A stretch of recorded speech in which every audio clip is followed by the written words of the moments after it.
بات چیت اور مذاکرات ہی تنازعات کا حل کا واحد راستہ ہے۔ اب شاید یہ بات ڈونلڈ ٹرمپ کو بھی سمجھ آ رہی ہے۔ ایرانی تجاویز ملتے ہی 2 بار مسترد کرنے والے ٹرمپ تیسری بار اب اس پر غور و فکر کرنے کا اشارہ دے رہا ہے۔ پاکستان میں تعینات ایرانی سفیر کہتے ہیں کہ اگر امریکہ واقعی مذاکرات میں سنجیدہ ہے تو پھر اسے اپنا رویہ تبدیل کرنا ہوگا۔ دوسری طرف ایرانی سرکاری خبر ایجنسی ان کا بتانا ہے کہ امریکہ کے 9 نکات کے جواب میں ایران نے 14 تجاویز بھیجی ہیں۔ امریکی نکات میں 2 ماہ کی جنگ بندی کا مطالبہ کیا تھا، جس پر ایران نے تمام معاملات کو 30 دن کے اندر حل کرنے اور جنگ بندی میں توسیع کے بجائے جنگ کے خاتمے کی تجویز دی ہے۔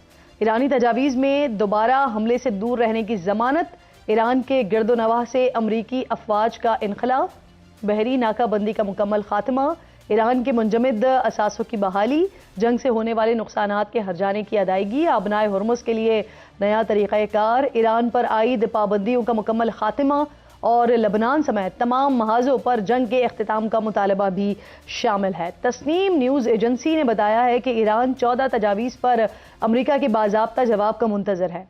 اسی دوران پاسداران انقلاب کی انٹیلیجنس یونٹ نے کہا ہے کہ امریکہ کے پاس فیصلے لینے کے مواقع کم ہیں۔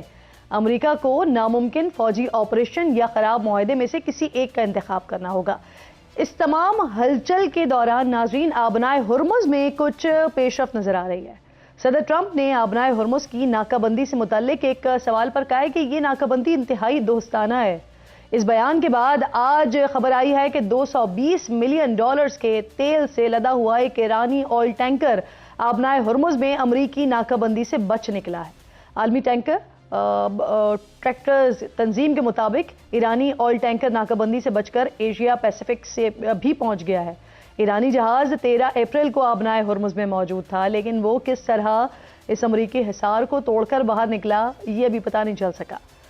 پچھلے مہینے آبنائے ہرمز کی امریکی ناکہ بندی کے بعد سے اس روٹ پر جو بحری آمد و رفت ہے وہ تقریباً عادی ہو گئی ہے۔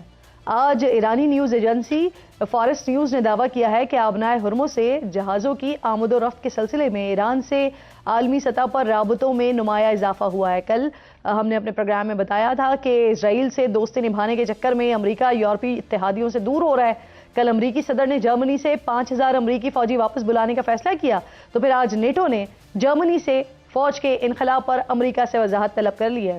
نیٹو حکام کہہ رہے ہیں کہ امریکی اقدام سے یورپ کی سلامتی خطرے میں پڑ سکتی ہے۔ امریکہ جرمنی سے متعلق جو پلان ہے وہ واضح کرے۔ فوجیوں کی تعیناتی سے متعلق اتحادیوں سے مشاورت ضروری ہے۔ اسی تناظر میں ایک اور بھی اہم معاملہ چل رہا ہے، اس کا بھی تذکرہ کر لیتے ہیں۔ متحدہ عرب امارات کے اوپیک سے نکل جانے کے بعد اوپیک پلس کے 7 رکن ممالک نے آج پہلا بڑا اہم اجلاس کیا ہے، جس پہ تیل کی پیداوار میں جون سے یومیہ 1,88,000 بیرل اضافے کا اعلان کیا گیا ہے، جس کے بعد امید بڑھ گئی ہے کہ اگلے مہینے سے تیل کی قیمتوں میں کچھ کمی آ سکتی ہے، اور دعا کرتے ہیں اللہ کرے ایسے ہی ہو۔ اس پر بات کرنے کے لیے میرے معزز مہمانوں میں ایئر کوموڈور اٹاسی صاحب جو کہ ڈیفینس اینالسٹ ہیں، پروگرام میں میرے ساتھ موجود ہیں، ان کے وقت کی بہت شکر گزار ہوں۔ اس کے علاوہ سینئر صحافی ہیں، امریکہ سے مجھے جوائن کر رہی ہیں عائزہ عرفان صاحبہ، آپ بھی میری معزز مہمان ہیں، آپ دونوں مہمانوں کی بہت شکر گزار ہوں۔ خالد صاحب ذرا آپ سے بات کا آغاز کرتے ہیں۔ سر، ایک وہ تجاویز جو ڈونلڈ ٹرمپ کو 2 بار بھیجی گئیں اور ایک بار تو انہوں نے بغیر دیکھے ہی کہہ دیا اس کو کہ یہ تجاویز جو ہیں وہ بہتر نہیں ہیں، اچھی نہیں ہیں، اور پھر اس کے بعد آبنائے ہرمز پہ جو بندش ہے جس سے کروڑوں لوگ اس وقت متاثر ہو رہے ہیں، ملکوں میں مہنگائی ہوئی بھی ہے، بدترین لوگ متاثر ہو رہے ہیں، اس کو وہ بڑا ہنستے ہوئے کہہ رہے ہیں کہ یہ دوستانہ قسم کا بلاکیڈ ہے۔ اب آپ کیا دیکھ رہے ہیں کہ جس طرح سے وہ بند کرتے ہیں، کبھی ونڈو کلوز کرتے ہیں، پھر ونڈو دیتے ہیں، پھر اسپیس دیتے ہیں، پھر بند کرتے ہیں، تو کیا وہ جو آفر چاہ رہے ہیں وہ ان کو ابھی تک نہیں مل پا رہی ہے، یا وہ خود سے کیا راستہ نکالنا چاہ رہے ہیں؟ آپ کو لگ کیا رہا ہے؟ بہت شکریہ کرن آج صاحبہ، آپ نے انوائٹ کیا۔ ایک فیکٹر نہیں ہے جس کی وجہ سے پریزیڈنٹ ٹرمپ اتنا ویریبل کہہ لیں، ایراٹک اگر نہیں بھی کہنا چاہتی ہیں آپ، جو بیہیویئر کر رہے ہیں وہ کسی سٹیج پر بہت کول نظر آتے ہیں، پازیٹیو نظر آتے ہیں، پھر اچانک ان کو لگتا ہے کہ نہیں، اپوزٹ بیان دینے شروع کر دیتے ہیں۔ کل پرسوں کہہ رہے تھے کہ ہم تو بلاکیڈ لگا کے we are looking like pirates isn't it, تو وہ آئی تھنک فن ٹائم ایک کرنا چاہتے ہیں at the very very serious junction of the world history. کبھی جنگیں ورلڈ وار کے بعد میرا نہیں خیال کو جنگ میں کوئی ریکال کر پائے ہوں جتنی میں نے پڑھی یا پڑھائی ہیں،